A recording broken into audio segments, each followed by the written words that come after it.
Good morning বন্ধুরা, সবাই কে কেমন আছো? যে যেখানে আছো আশা করছি সবাই কায়দে কায়দে সুস্থ আছো, সাবধান আছো এবং ভালো আছো। চলো আজকে তন্ময়দা আর ধনুর একটা খুব জম্পেস প্রোগ্রাম দেখা যাক। তাহলে চলো আর দেরি না করে অনুষ্ঠানটা শুরু করা যাক।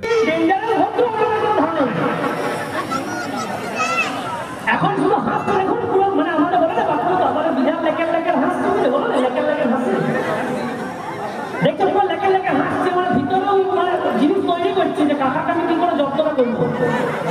চুপচাপ এখন কিছু জানে না, মানে এখন কি মানে ভাজা মাছ কি করে উল্টে খেতেও জানে না। আবার যদি জিজ্ঞাসা করে তখন বলি যে ভাজা মাছ উল্টে খেতে এরকম করে হয়, সেটি বলে দিবে। ওদের দেখলে বুঝতে পারবেন না যে এরকম করে, মানে আপনি যদি বলেন যে ধরুন কেমন আছো, কথা শুনতে পাচ্ছেন তো না? ইকো হচ্ছে না, বুঝে শেষে বুঝে যাচ্ছেন না? একটু ইকোটা কমে দেন, রিভারটা একটু কমে দেন, রিভারটা একটু কমে দেন। হ্যালো হ্যালো, হালকা দিয়ে রাখবেন, হালকা নাহলে ড্রাই লাগবে।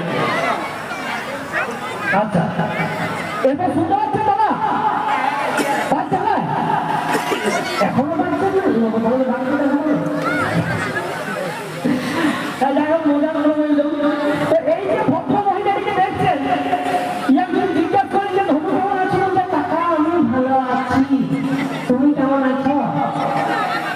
কিছু জানে না, কিছু জানে না, মানে ও ঘরে এবার চুপচাপ ভিজা বিড়াল, আমাদের ভিজা বিড়াল কিচ্ছু বুঝে না, তুমি সেই রকম পাঠি। আর ক্যামেরা চালু হলে ভিডিও করতে শুরু করলে পুরো আলাদা রূপ বেরিয়ে আসে। বলে টাকা কোথায় যাচ্ছে, হাসি না আছে তুমি যত বলছো বলে না, ইয়ার পরে তোমার তো একে একে ফোন গুলো সব খুঁজবো দিয়ে লোকের সামনে অপমানটা করবে তোমাকে, সেটা তোমার জানাই আছে। আর সেই জন্যই মানুষ আজকে রতনপুরে সরস্বতী ক্লাবের লোকজন সবাই ডেকেছে, কিন্তু ওই জন্যই দেখছে তন্ময়কে একা ডাকে যেতে হবে, তাহলে তোর মজা পাবো, কারণ অপমানটা করবে কে? ভাইটি কিন্তু তোমার সঙ্গে। অনুষ্ঠানটা তোমাদের কেমন লাগলো একটু কমেন্ট বক্সে এসে কমেন্ট করে জানাবে।